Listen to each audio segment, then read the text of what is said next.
De Britse televisiepresentator Sir David Attenborough kwam naar Arnhem om in dierenpark Burgersoe de Future for Nature Award uit te reiken. Een internationale prijs voor natuurbeschermers die succesvolle projecten hebben opgezet. De 3 winnaars verdelen €150.000 met elkaar voor hun project. You gave prizes away today.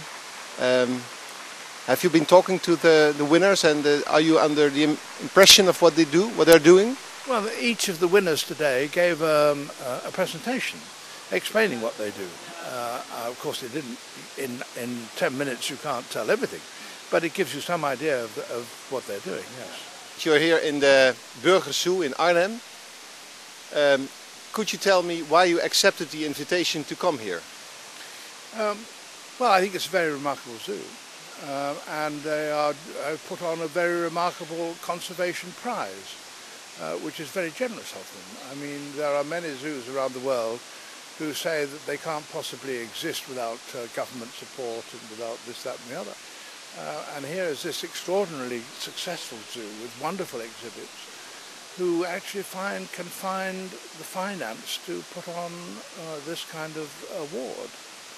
And I think it's very commendable. Have you been here before? Yes, I came here to film some chimpanzees. I wanted a group of chimpanzees, and I couldn't afford to go to Africa, not again for this particular film. And where do you find the best group of chimpanzees living in roughly wild circumstances? Here in Burgersoe.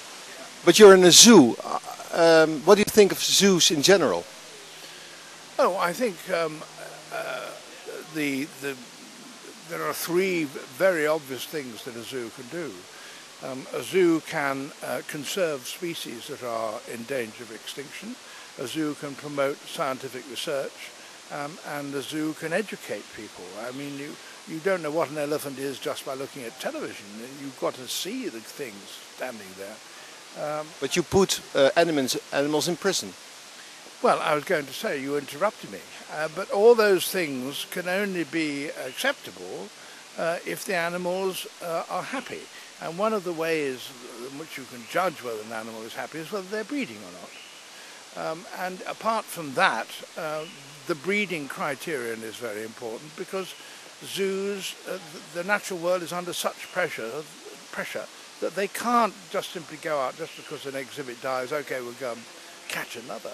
Because in many instances there isn't another. The wild population can't stand it. So the animals, and also so you decide what it is you can keep successfully.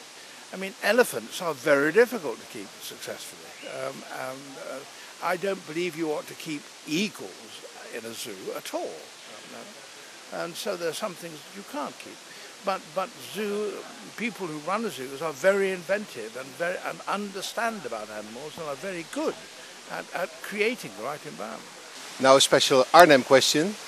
I understand your brother is the maker of A Bridge Too Far, so there is some relation between your family and Arnhem. Do you feel that as well? Well, I think all British people, the word Arnhem has a special meaning. I mean, people who live in Arnhem, of course, it's a very special meaning for them. But you feel something strange when you drive across the countryside, the Dutch countryside, and then it says Arnhem. And if you're British, and particularly if you're my age, that means something very, very powerful about the Dutch resistance, about the British groups, about what went wrong, about heroism, about men being killed, and you look at this piece of old Dutch countryside, and it's difficult for an Englishman to believe that not so long ago, in my lifetime, people were hiding behind trees and shooting one another.